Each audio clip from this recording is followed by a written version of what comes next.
नमस्कार, मैं अलीशा और आप देख रहे हैं न्यूज 24 मध्य प्रदेश छत्तीसगढ़। तो चलिए बुलेटिन शुरुआत करते हैं बड़ी खबर के साथ। बड़ी खबर रायपुर से है, जहां बीजेपी विधायक दल की आज बड़ी बैठक होने वाली है। कल से छत्तीसगढ़ विधानसभा का शीतकालीन सत्र शुरू हो रहा है, तो सदन में सरकार को घेरने की रणनीति जो है बनाई जाएगी।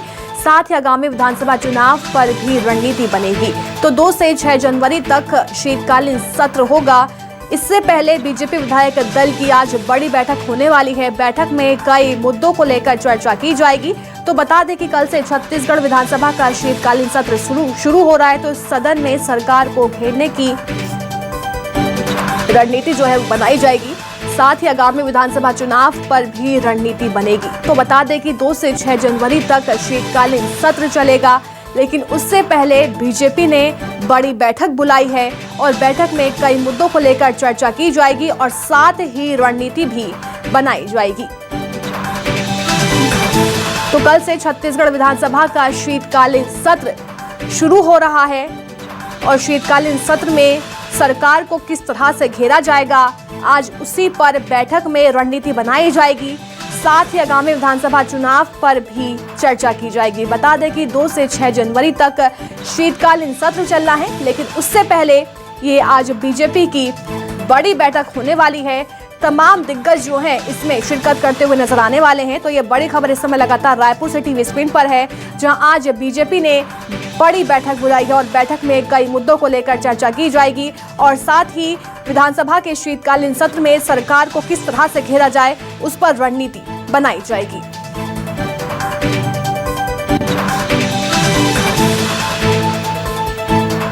साथ ही आगामी विधानसभा चुनाव को लेकर भी बैठक में चर्चा की जाएगी। तो बता दें 2 से 6 जनवरी तक शीतकालीन सत्र चलना है, लेकिन उससे पहले बीजेपी ने बड़ी बैठक का आयोजन किया है। रायपुर से मेरे सहयोगी नितिन हमारे साथ जुड़ गए हैं। नितिन, कल से छत्तीसगढ़ विधानसभा का शीतकालीन सत्र शुरू होने वाला है, लेकिन उससे पहले बीजेपी विधायक दल की आज बड़ी बैठक होने वाली है। ये बैठक कितने बजे से शुरू होगी और किन किन मुद्दों को लेकर बैठक में चर्चा होगी?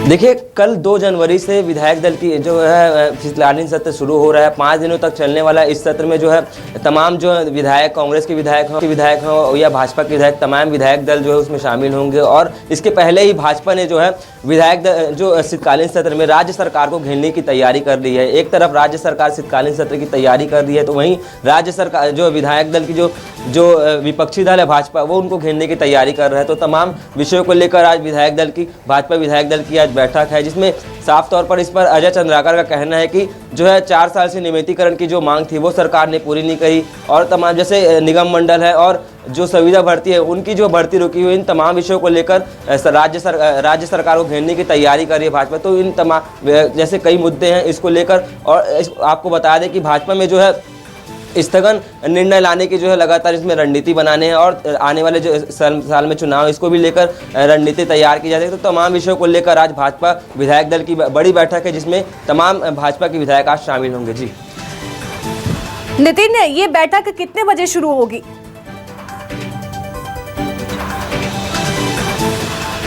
जी, माना जा रहा है कि लगभग 1 बजे राजधानी रायपुर के जो है कुशाभाऊ ठाकरे एकात्म परिसर है, भाजपा का एकात्म परिसर है, वहां लगभग 1 बजे बैठक जो है शुरू। जी, यानी इस बैठक में कई मुद्दों को लेकर चर्चा की जानी है। नितिन, हमारे साथ बने रहिए, आगे भी आपसे लगातार खबरों पर अपडेट ली जाएगी। एक और बड़ी खबर रायपुर से है, जहां सीएम बघेल कई कार्यक्रम में शामिल होंगे। रायपुर में नव वर्ष मिलन समारोह में शामिल होंगे सीएम भूपेश बघेल।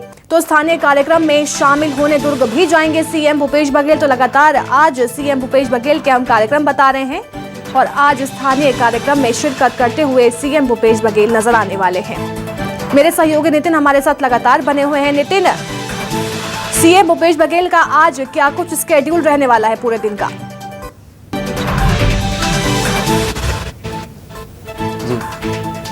जी देखिए, लगभग पिछले कई दिनों से मुख्यमंत्री भूपेश बघेल बाहर का दौरा कर रहे थे, छत्तीसगढ़ के कई जिलों में दौरा कर रहे थे, लेकिन आज नए साल के पहले दिन मुख्यमंत्री भूपेश बघेल आज स्थानीय कार्यक्रम में शामिल होंगे। सबसे पहले मुख्यमंत्री भूपेश बघेल रायपुर निवास से निकलकर 9 बजे पुराना कांग्रेस भवन स्थित गांधी मैदान में आयोजित कार्यक्रम में शामिल होंगे। वहाँ कांग्रेस के जनप्रतिनिधियों से मुलाकात करेंगे। उसके बाद 12 बजे जो है 11 बजे मान लें कि पुलिस ग्राउंड में जो है पुलिस द्वारा कार्यक्रम आयोजित है, जिसमें मुख्यमंत्री भूपेश बघेल के साथ गृह मंत्री भी शामिल होंगे। उनमें तमाम जो नए वर्ष की बधाई देंगे पुलिसकर्मियों की और उनके साथ जो है खाना भी खाएंगे। उसके बाद बता दें कि 12 बजे प्रेस क्लब में आयोजित कार्यक्रम है, उसमें जो है मुख्यमंत्री भूपेश बघेल शामिल होंगे। प्रेस क्लब में जो है तमाम जो पत्रकार हैं उनसे भेंट मुलाकात करेंगे, नव वर्ष की बधाएंगे। तो तमाम ये कार्यक्रम है। उसके बाद मुख्यमंत्री भूपेश बघेल दुर्ग जिले के लिए अपने गांव के लिए रवाना होंगे, अपने जो है परिवार के साथ रहेंगे, अपने मित्रों को जो है नव वर्ष की बधाई देंगे। तो ये तमाम कार्यक्रम हैं जो मुख्यमंत्री भूपेश बघेल आज इन कार्यक्रमों में शामिल होने वाले हैं। जी बहुत बहुत शुक्रिया नितिन, हमें तमाम जानकारी देने के लिए।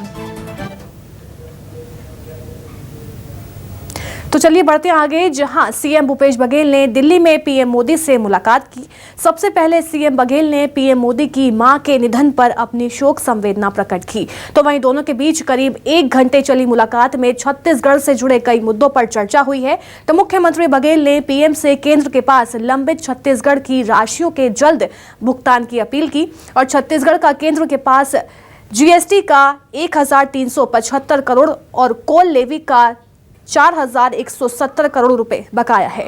तो वहीं सीएम बघेल ने कोयले की आपूर्ति के लिए एससीसीएल को राज्य की नोडल एजेंसी से जल्द अनुबंध करने के निर्देश देने का भी अनुरोध किया।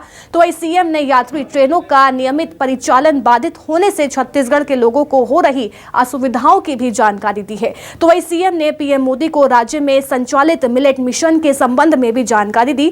पीएम मोदी ने मिलेट मिशन की तारीफ करते हुए कहा कि राजधानी रायपुर में मिलेट कैफे शुरू करें। प्रधानमंत्री जी इस मामले में जो हमारे मिलेट्स प्रोग्राम चल रहा है, वैसे भी 2023 मिलेट्स ईयर के नाम से घोषित है, तो हमारे छत्तीसगढ़ में मिलेट्स का उत्पादन खूब होता है और हम लोगों ने कोदो कुटकी का समर्थन मूल्य घोषित किया है। मैंने आग्रह भी किया था नीति आयोग की बैठक में, रागी का समर्थन मूल्य है लेकिन कोदो कुटकी का समर्थन मूल्य घोषित नहीं है। तो ये मिलेट्स को बढ़ावा देने के लिए हमारी छत्तीसगढ़ सरकार जो काम कर रही है उसके बारे में भी मैंने जानकारी दी। हमारे यहाँ बहुत सारे कोयला आधारित उद्योग हैं। अब एससीसीएल पिछले कई महीनों से उनको कोयला उपलब्ध नहीं करा रहे हैं, इससे उत्पादन में प्रभाव पड़ रहा है, उसे फिर से दिया जाए। हमारे यहाँ जो यात्री ट्रेन है वो कई महीने से बंद करके रखे थे, 30-35 ट्रेनें रद्द हुई।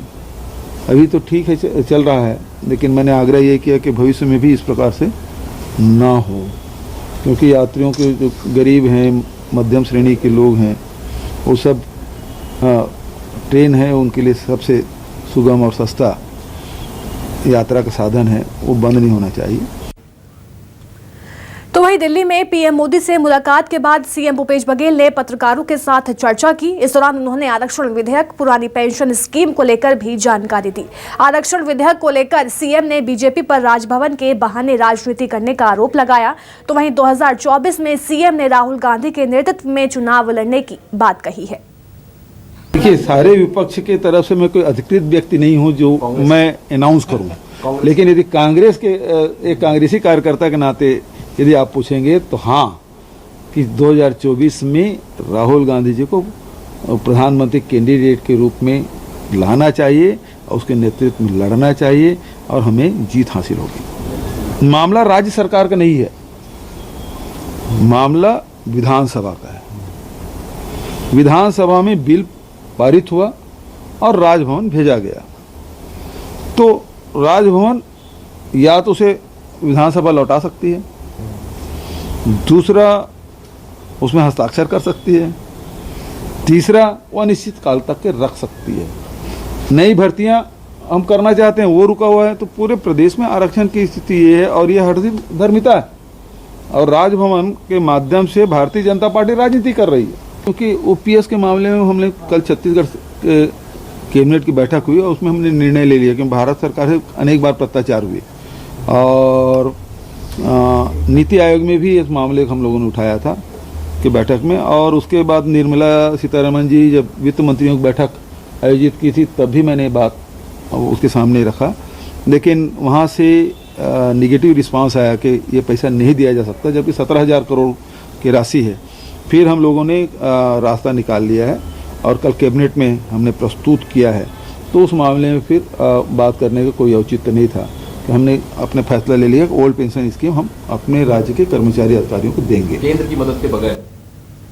खबर राजनांदगांव से है, जहां आरक्षण विधेयक को लेकर युवा कांग्रेस और एनएसयूआई राज्यपाल के नाम हस्ताक्षर अभियान चला रहे हैं। आरक्षण विधेयक पर हस्ताक्षर करने की गुजारिश के लिए कांग्रेस कार्यकर्ताओं ने छात्र युवा अधिकार आग्रह केंद्र की शुरुआत की है। आपको बता दें कि शासकीय दिग्विजय महाविद्यालय के सामने बैनर लगाकर बीजेपी के आरक्षण विरोधी नीति के खिलाफ अभियान चलाया जा रहा है और छात्र युवा अधिकार आग्रह केंद्र के जरिए बेरोजगारों से पोस्टकार्ड लिखवाकर राज्यपाल से आरक्षण विधेयक पर दस्तखत करने की गुजारिश की जा रही है। कार्यक्रम के माध्यम से हम छात्र छात्राएं, युवा बेरोजगार एवं आम जनता से पोस्ट कार्ड भरवा कर राज्यपाल को भेजेंगे और आरक्षण के खिलाफ जो उन्होंने हस्ताक्षर नहीं किया है उसके शुरुआत के लिए हम लोग पत्र लिखकर उनको मांग करने के लिए यहाँ पर उपस्थित हुए हैं। खबर रायपुर से है, जहां आरक्षण विधेयक पर समाज प्रमुखों की मुलाकात हुई है। पीसीसी चीफ अध्यक्ष मोहन मरकाम ने मुलाकात की तो राजीव भवन में समाज प्रमुखों से मुलाकात हुई है तो आरक्षण के पक्ष में सभी समाज से समर्थन मांगा है तो 60 अलग अलग समाजों के प्रमुखों को आमंत्रित भी किया गया है। तो रायपुर से बड़ी खबर है, कल मोहन मरकाम ने समाज के प्रमुखों से मुलाकात की और साथ ही समाजों के प्रमुखों को आमंत्रित भी किया है। समर्थन लेने की बात यहां पर की गई है।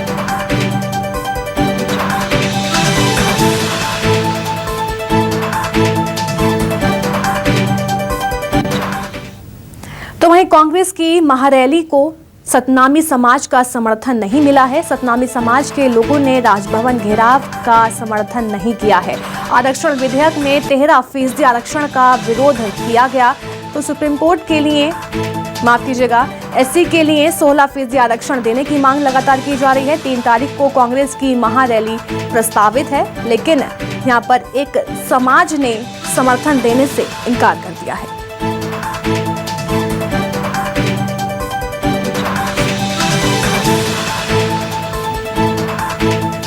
बता दूं कि जो मोहन मरकाम जी का आग्रह था कि 3 जनवरी को जो महारैली कर रहे हैं राज्यपाल महोदय को विधेयक में दस्तखत कराने के लिए, तो हमने स्पष्ट रूप से आदरणीय अध्यक्ष प्रदेश कांग्रेस कमेटी को बता दिया है कि हम उस महारैली का समर्थन नहीं करते। तो वहीं आरक्षण को लेकर समाज प्रमुखों से पीसीसी चीफ ने मुलाकात कर कांग्रेस प्रदर्शन को समर्थन देने की गुजारिश की। तो वहीं बीजेपी नेता अजय चंद्राकर ने मरकाम के बयान का हवाला देकर कहा कि कांग्रेस नेताओं की बुद्धि पर तरस आता है। चंद्राकर ने कहा कि कांग्रेस के माथे पर आरक्षण नहीं देने को जो ठप्पा लगा है वो मिट नहीं सकता। आपको बता दें कि मोहन मरकाम ने सवाल उठाते हुए कहा कि कर्नाटक में आरक्षण विधेयक को मंजूरी मिली है तो छत्तीसगढ़ में क्यों नहीं। कर्नाटक ने दस्तखत कर दिया तो यहाँ क्यों दस्तखत नहीं हो रहा है? बुद्धि में तरस आते हैं कांग्रेस के लोगों के। वहां क्या प्रक्रिया अपनाई गई उसको मोहन मरकाम सार्वजनिक करे ना, तो एक लाइन बोलने से कुछ फर्क नहीं पड़ता। वो समाज प्रमुखों के पास जाए, दुनिया के पास जाए। कांग्रेस के माथे पर जो ठप्पा लगा है कि आरक्षण नहीं देना चाहती, आरक्षण में राजनीति कर रही है, वो मिट नहीं सकती।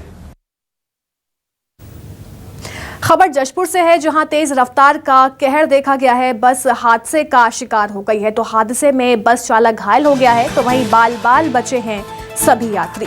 तो बस चालक को झपकी आने से यह बड़ा हादसा हुआ है। तो शाही डांड बाजार के पास ये पूरा हादसा हुआ। तो रायपुर में कुनकुरी जा रही थी बस, तभी हादसे का शिकार हो गई है। तो हादसे में बस चालक बुरी तरह से घायल हो गया है, जिस अस्पताल में भर्ती करा दिया गया है। देखिए तस्वीर आपके टीवी स्क्रीन पर है, ये वही बस है जो हादसे का शिकार हुई है। बस पूरी तरह से क्षतिग्रस्त हो गई है और बस चालक बुरी तरह से घायल हो गया। हालांकि बस चालक को अस्पताल में भर्ती करा दिया गया है।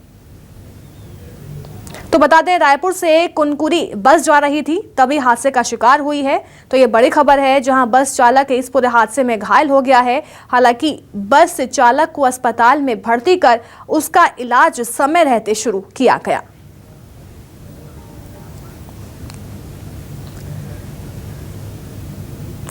खबर कोरबा से है, जहां चोरों के हौसले बुलंद लगातार हो रहे हैं। एक ही रात में 2 दुकानों का ताला तोड़कर चोरी की घटना को अंजाम दिया गया। ज्वेलरी शॉप और मोबाइल दुकान को निशाना बनाया है। मोबाइल शॉप से लाखों के मोबाइल और अन्य सामान पार किए गए। तो चोरी की घटना जो है कैमरे में कैद हो गई है। तो कोसाबाड़ी चौक की पूरी घटना बताई जा रही है, जहां चोरों ने चोरी की घटना को अंजाम दिया है। एक साथ 2 दुकानों में चोरी की घटना को अंजाम दिया गया। तस्वीरें देखिए, यहाँ पर हम आपको लगातार दिखा रहे हैं क्योंकि वारदात जो है वो कैमरे में कैद हुई। हालांकि पुलिस लगातार मामले की जांच करने में जुट गई है।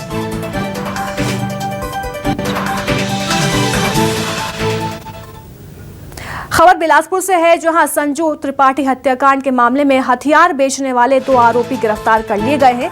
गिरफ्तार आरोपी से खरीदा गया था हत्या के लिए हथियार। तो मामले में अब तक 18 आरोपी गिरफ्तार हो चुके हैं। हालांकि फरार आरोपियों की तलाश लगातार की जा रही है। 14 दिसंबर को संजू त्रिपाठी की गोली मारकर हत्या की गई थी, लेकिन इसके बाद एक के बाद एक आरोपियों की गिरफ्तारी हो चुकी है। अब 18 आरोपी जो हैं वो पुलिस की गिरफ्त में। हालांकि अभी भी कई आरोपी फरार बताए जा रहे हैं, जिनकी तलाश लगातार की जा रही है। खबर राजनांदगांव से है, जहां उस समय हड़कंप मच गया जब दर्शनार्थियों ने पहाड़ी में तेंदुआ देखा।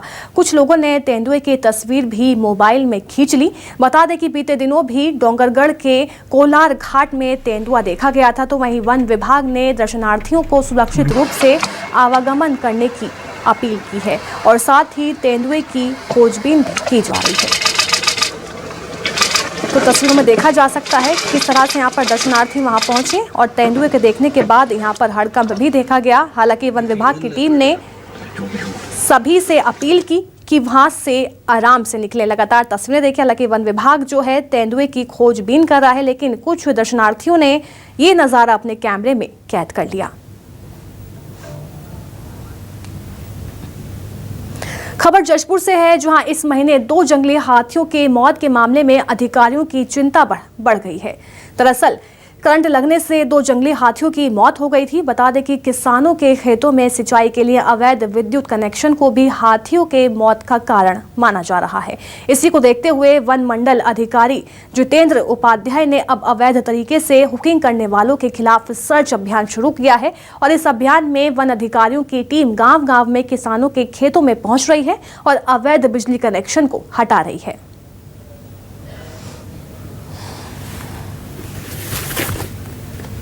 मंडल के अंतर्गत लगातार जंगली हाथियों का मौत का सिलसिला जारी है।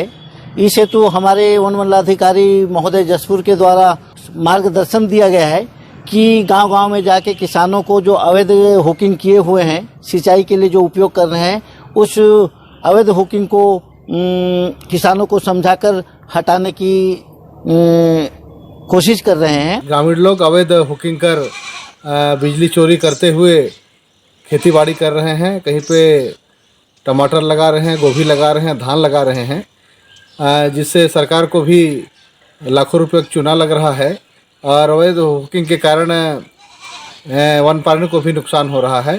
वन विभाग ने अभी कार्यवाही जो कर रही है अवैध हुकिंग के खिलाफ लेकर के, ये बहुत ही अच्छा कदम है ताकि इससे वन प्राणी बच सके। खबर दंतेवाड़ा से है, जहां जिले के अति संवेदनशील कामालूर रेलवे स्टेशन के पास दंतेवाड़ा पुलिस ने ग्रामीणों की सुविधा के लिए नया पुलिस सहायता केंद्र खोल दिया है, जिसमें नक्सल प्रभावित झिरका, बासनपुर, कामालूर जैसे अंदरूनी क्षेत्र के ग्रामीणों को सुविधा मिलेगी। और इस मौके पर दंतेवाड़ा विधायक देवती कर्मा भी मौजूद रहीं। इस मौके पर ग्रामीण महिलाओं, पुरुषों और बच्चों को गर्म कपड़े भी बांटे गए। तो विधायक वहां पर मौजूद रहीं, तो ग्रामीणों को गर्म कपड़े भी बांटे गए हैं। देखिए, बड़ी संख्या में ग्रामीण वहां पहुंचे। तो नक्सल प्रभावित इलाकों में ये नया केंद्र खोला गया है, जिससे कि वहां के लोगों को सहायता मिलेगी।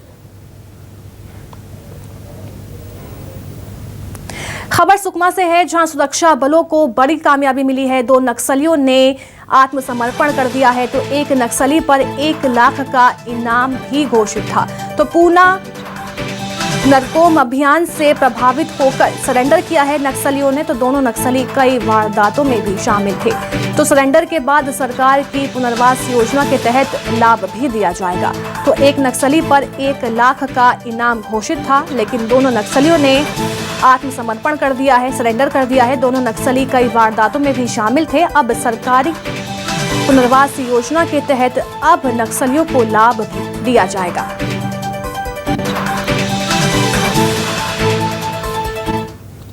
खबर कोरबा से है, जहां जिला मेडिकल अस्पताल से शर्मनाक घटना सामने आई है। दरअसल अस्पताल में एक अज्ञात बुजुर्ग की मौत हो जाती है, लेकिन इस शव को देखकर अस्पताल में पदस्थ कर्मी अपने काम में मशरूफ रहे।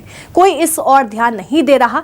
मृतक के आसपास के बेड पर जिन मरीजों को रखा गया वो शव के साथ रहने को मजबूर हैं और अस्पताल प्रशासन से शिकायत करने के बावजूद भी अस्पताल का कोई स्टाफ इस ओर ध्यान नहीं दे रहा है। इस मामले में मेडिकल कॉलेज के डीन ने बताया कि शर्मसार करने वाली घटना है और इस मामले में जांच की जाएगी।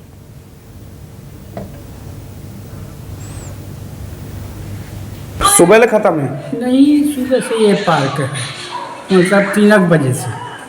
तो अभी तक ये कैसे कफन वफन कुछ नहीं लगाएगा? कोई है चाहिए आई से तीसरा दिन हो बताते हैं, तीसरा दिन हो इसे आए एक कोई तेला कोड़ो उड़ाई नहीं कोई हटाई नहीं। तो कोई स्टाफ वाले मन देखी नहीं कि नहीं देखी? देखी नहीं तो कहा बोले कुछ आसपास नहीं बोली नहीं, सब इसने चल दिन देख के। अगर ऐसा कृत्य हुआ है कि जो पता चला है कि मरीज एक्सपायर्ड हो गया था और लावारिस है और उपस्थित हमारे कर्मचारी और जो अधिकारी वहाँ पर से उन लोगों ने किसी ने क्यों ध्यान नहीं दिया, कैसे उनसे ध्यान से दृष्टिगत हुआ है ये, और ऐसी क्यों लापरवाही की जो कि एकदम असंवेदनशीलता का परिचय देती है। मानव हित में एकदम ये जांच कमेटी तय कर देता हूँ, सोमवार को इसकी रिपोर्ट लेके अग्रिम कार्रवाई करूँगा उनके ऊपर में। खबर सख्ती से है, जहां स्कूल के कमरे में पंखे से लटका मिला छात्र का शव। 8वीं का छात्र मृतक आदित्य श्रीवास्तव मोबाइल नहीं दिलाने पर नाराज होकर घर से छात्र निकला था और आत्महत्या की जताई जा रही है आशंका। तो माल खरौदा थाना क्षेत्र के सुनोनी गांव का ये पूरा मामला बताया जा रहा है, जहां स्कूल के कमरे में पंखे से छात्र का शव लटका मिला है और आत्महत्या की संभावना जो है इस पूरे मामले में जताई जा रही है। बता दें कि फोन ना मिलने पर छात्र जो है घर से नाराज होकर निकला था और उसके बाद छात्र का शव देखा गया। तो माल खरौदा थाना क्षेत्र के सुलौनी गांव का ये पूरा मामला बताया जा रहा है, जहां स्कूल के कमरे में पंखे से छात्र का शव लटका हुआ दिखाई दिया। खबर जगदलपुर से है, जहां राष्ट्रीय और अंतर्राष्ट्रीय प्रतियोगिताओं के लिए नगर निगम का स्विमिंग पूल बनाया गया। निगम के लिए मुसीबत साबित हो रहा है। आपको बता दें कि स्विमिंग पूल के मेंटेनेंस में आने वाले खर्च को ध्यान में रखते हुए नगर निगम ने स्विमिंग पूल को किराए पर देने का प्रस्ताव रखा है, पर निगम के प्रस्ताव को लेकर लोगों में कोई खास रुचि नहीं देखी जा रही, जिसके चलते बार बार टेंडर प्रक्रिया और शर्तों में बदलाव भी किया जा रहा है। तो वहीं दूसरी तरफ बीजेपी और कांग्रेस नेता एक दूसरे पर आरोप लगाते हुए नजर आ रहे हैं। अंतर्राष्ट्रीय स्विमिंग पूल बना और उसके बाद जतिन जायसवाल जी और सफीरा साहू जी आए, जब वहाँ इंटरनेशनल स्तर पर तैराकी होती थी तब तो ये जाके बहुत फोटो खिंचवाते थे, बहुत इंटरनेशनल स्तर पर तारीफ करते थे। 1 करोड़ रुपए उसके मेंटेनेंस के नाम से खाने के बाद आज वो बोल रहे हैं कि वो बोझ है।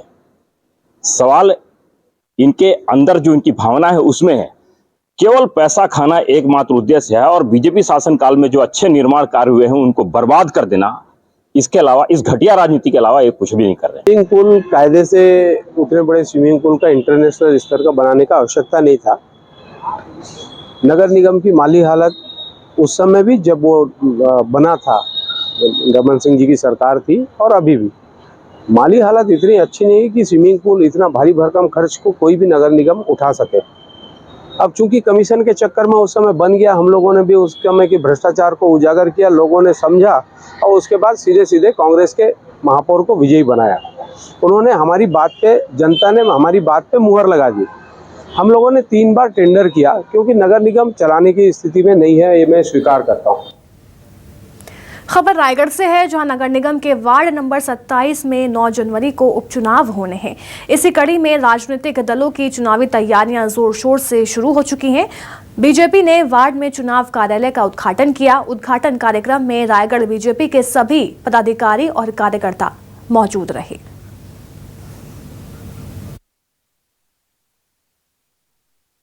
भारतीय जनता पार्टी मोला बहुत उम्मीद के साथ टिकट दिला है। उस उम्मीद में मैं खरा उतर हूँ। मोर वार्ड के मोर जनता मन के ओखर दुख सुख में साथ दूँ, ये मोर विश्वास है। भारतीय जनता पार्टी भी मोला विश्वास के साथ टिकट दे है, वो उमन के विश्वास ला भी मैं खरा उतर हूँ। देख रहा हूँ कि इस चुनाव में भारतीय जनता पार्टी को अच्छी सफलता मिलनी चाहिए, क्योंकि पिछले 3 साल से रायगढ़ की जनता देख रही है कि रायगढ़ निगम में जो कांग्रेस का प्रशासन बैठा हुआ है वो आपस के अंतर्द्वंद, आपस के झगड़े, आपस के कलह, इस गुट का इससे नहीं पड़ता, इसका इससे नहीं पड़ता, इसका इससे नहीं पड़ता, रोज ही सुनने में आता है। विधायक से कोई खुद से कोई नाराज है, ये सुनने में आता है। और काम आप देखें तो पिछले 3 साल में एक काम बताइए मुझे कि जो रायगढ़ नगर निगम ईमानदारी से कर रहा हो। तो चलिए फिलहाल के लिए बस इतना ही। बने रहिए न्यूज़ 24 मध्य प्रदेश छत्तीसगढ़ के साथ।